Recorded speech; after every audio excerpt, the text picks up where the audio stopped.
fantje, bodimo iskreni, danes bo težka. Ampak bomo stiskali pesti za naše vijoličaste, ki čez 2 uri začenjajo svoje najbolj zahtevno gostovanje v Ligi prvakov.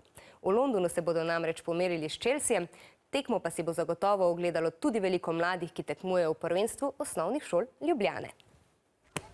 Tudi tile mladi nogometaši iz osnovne šole Kolezija in osnovne šole Vrhovci, ki spremljajo Ligo prvakov, bodo morda nekoč igrali v večjih evropskih klubih in zabijali gole kot njihovi vzorniki. Najboljši igralec v Mariboru je Ibrahimi, ker je dober, tehnično podkovan. Filipović pa Matić, zato ko dobro podajate žogo pa predirate. Meni je zelo dober napadalec od Chelsea, Diego Costa. Klub Chelsea danes proti Mariboru ne bo igral z najmočnejšo postavo.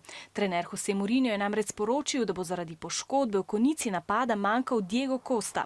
Športni novinar Tomaž Hudomalj pravi, da je to le majhna prednost. Sigurno pomeni minus za Chelsea, ampak Chelsea ima toliko izvrstnih nogometašev, da se na tej tekmi, mislim, da to na žalost Maribora ne bo prav pretirano. Chelsea sicer blesti tako v domačem prvenstvu, kot tudi v Ligi prvakov, kjer je trenutno na prvem mestu v skupini G.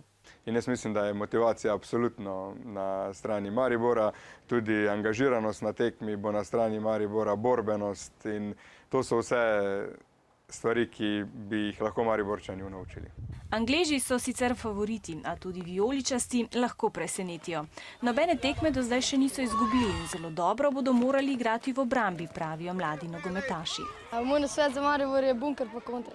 Kaj to pomeni? Ja, da igrajo bolj obrambno pa naproti napade. Ja, Maribor so dobro pripravljeni, mislim, da se bojo zaprli, da bo Chelsea imel več časa žoga v nogah. Maribor je celo tekmo igral obrambno, osredotočil se bo na proti napade. In kakšen bo rezultat? 3:0 za Chelsea. 0:0. 4:0 za Chelsea. 1:0 za Maribor. Kdo ima prav, bomo izvedeli že čez nekaj ur. Gotovo pa bo vijoličastim veliko spodbudo tudi okoli 2000 slovenskih navijačev.